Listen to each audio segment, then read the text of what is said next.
Hello, this is Mac, and once again, this is Refocusing Barbados. Before I begin our program, I want to recap some of the events of the last week. And this what has happened in the past week was in relation to what some of the comments I made in our last video. I got abusing last week. All week long, I received abusing every day. And the comments range from, well, you don't look at the government. I have done that before. Well, you don't leave Miss Martley alone. I can't. I will not. I like to think that I am a fair person. I have criticized the Dems, Owen Arthur. So why is Miss Martley not to be criticized? That's not what we are about on Refocusing Barbados. We are about protecting the rights of Bajans for free speech and their right to be a part of a full participatory democracy. But the suggestion by some that I should be quiet strikes me a bit odd, for more reasons than one. A lot of these people seem to be in the Barbados Labour Party camp, and that's understandably so. But the kind of comments that I received, some of them I cannot repeat here. It reveals something very, very interesting for the very first time. The very, very, very first time I know, I can say I understand the dynamics at play here within political parties. We usually blame political leaders for being intimidatory. But what I saw over the past week was not the political leader at work, but the foot soldiers. The foot soldiers, they understand the script. So they have read the script well, they have memorized it, and they thought that my comments would do the party harm, and by extension, Miss Martley. So they all lined up to give me a cussing and abusing and to suggest that I be quiet. And I have witnessed and observed very closely 3 general elections. Very, very closely. I was following elections from 1971. I was a little boy, and I was following elections from then. And of those 3 general elections, 2 of them resulted in victories that caused the parties to form the government. And on each occasion, I saw people approaching the election day, how people start to jostle and, wrestle their way in, muscle their way in, because they figure after the elections, there will be a position for them on boards, there will be jobs available, postings overseas. And you watch the behavior of these people, and you would realize that these people are defined by proximity, nothing else. All of a sudden, they have some self-worth because they are close to the political leader or close to the action.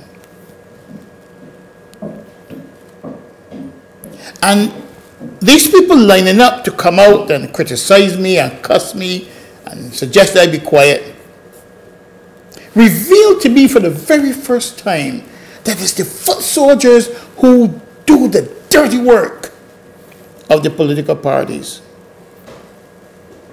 They are a big part of the intimidation of other citizens. And where you think that they would try to have that political culture, behave in such a way that citizens will not be afraid of their political leaders or political parties, they double down. Because they don't want anybody interrupting what is for them at the end of the line.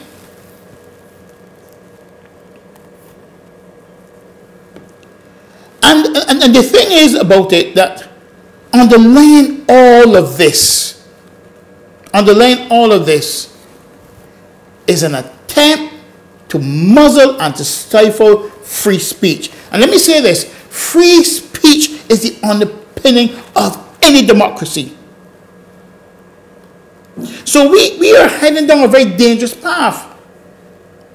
Because these foot soldiers are saying, we don't want you to speak. And if you speak, speak against some person else. Speak against another party, but not my party. Don't touch my party. Because if you touch my party, I'm coming for you.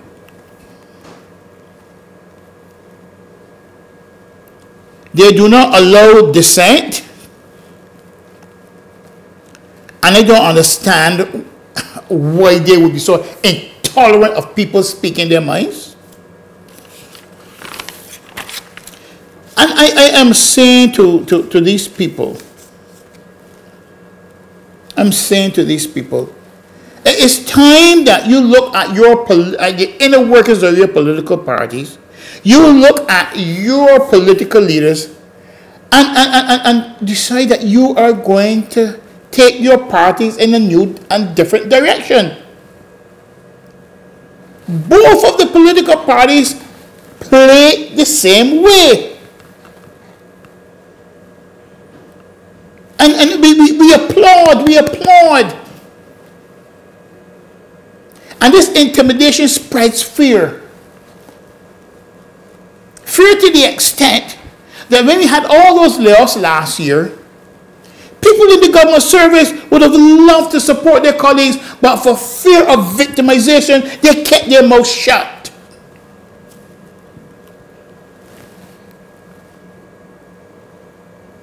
And the government understands this, They understand that the fear is so thick and so deep and so widespread that the people in Barbados will not attempt to rise up and say to the government, enough is enough.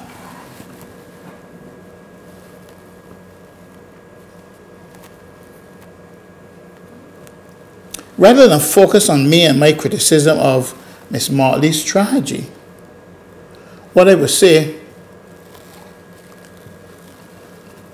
have a look at the present administration and its behavior. And as much as possible within your party, try to deviate from this type of behavior because they just find it offensive.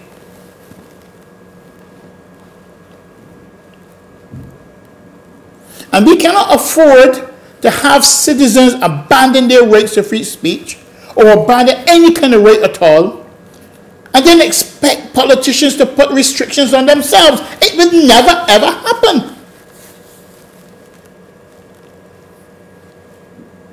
At this time, we have politicians behaving badly. The Barbados Labour Party ought to be concerned with the bad behavior of politicians. And the questions I want to ask the Barbados Labour Party now is this. And I want to ask Ms. Motley these questions. Will Ms. Motley chart a new path? Will she start the discussion on the making of a true participatory democracy? Will she begin to focus on national reform? And I mean deep national reform. Will Ms. Motley deviate from the traditional way in which politics is conducted in this country? And will Ms. Motley be that giant upon whose shoulders we as a nation can stand upon so we can see a new and far horizon?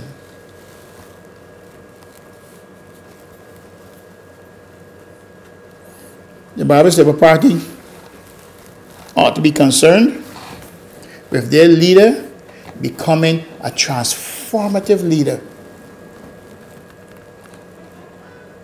That's what she needs to do. She needs to deviate from the direction of this present government. These are ideas that we need to look at, we need to consider, we need to discuss. I know Barbadians are ideas people. It's a fact. But some of us are. And we are willing to be engaged in the discussion. The Barbados Labour Party needs to have a dispassionate discussion about the course of this country. Because the country is going in the wrong direction. It is upside down. So that discussion needs to be dispassionate. And Ms. Body cannot leave it to foot soldiers because foot soldiers are not interested in the discussion. The foot soldiers are interested in their proximity to the leader and to power. This country is calling out for leadership. It is. It's crying out for leadership. Leadership that is decisive, tolerant, thoughtful, and visionary. Ms. Molly, the question I'm asking you is, can you meet this criteria?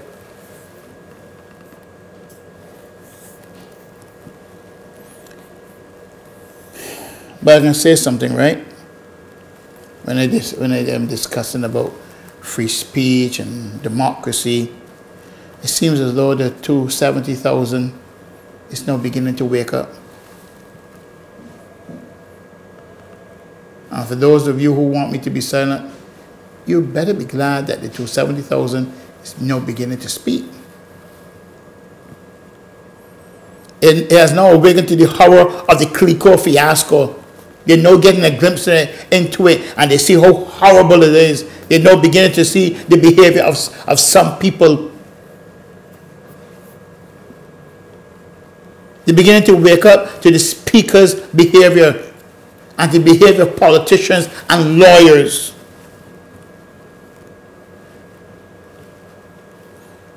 They don't feel good about the proposed cement plant.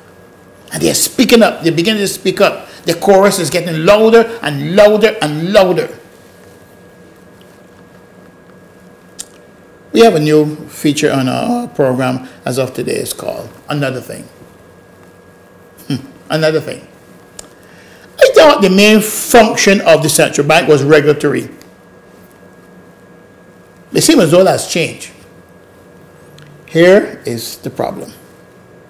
Sunday Sun's article entitled Hardship mentions a deposit of $5 million by an individual in the central bank. What's going on in this country? If the government, and by extension the central bank, can stretch across the borders to behave in inappropriate ways, when will they not do it when they want to get at the ordinary citizen? And that's the reason why I hate retroactive legislation. Retroactive legislation, by all intents and purposes, right, it can reach back and to get at anyone or any entity that an administration sees fit. This is dangerous, you know. This is evil. And if governments can reach back through retroactive legislation, why can't they have disregard for the traditions and precedents of the central bank? There's no precedent in the central bank for this.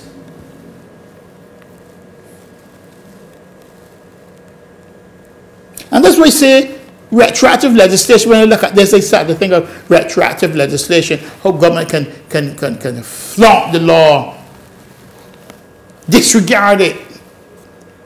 They can disregard traditions and precedents and do whatever it wants to do to accommodate someone that it thinks it should accommodate.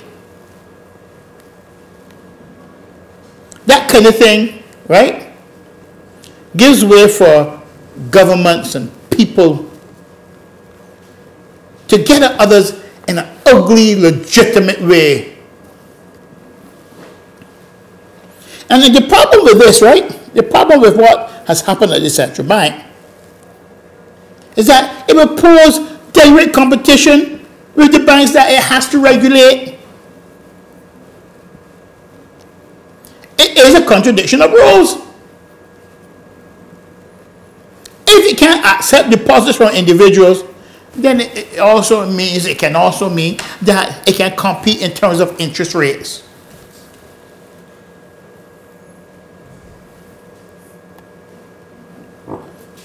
It can accept deposits from financial institutions and other financial entities, but not individuals.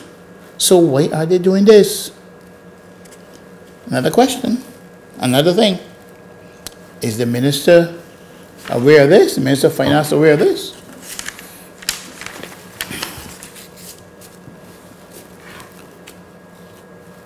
I want the people of this country to understand this very, very clearly. I will not bequeath to my children, by my silence, a society where ordinary citizens are treated as not deserving of respect for their basic rights, or where citizens continue to be rejected from participating in their democracy. Thank you. We want to hear your comments. This has been Refocusing Barbados.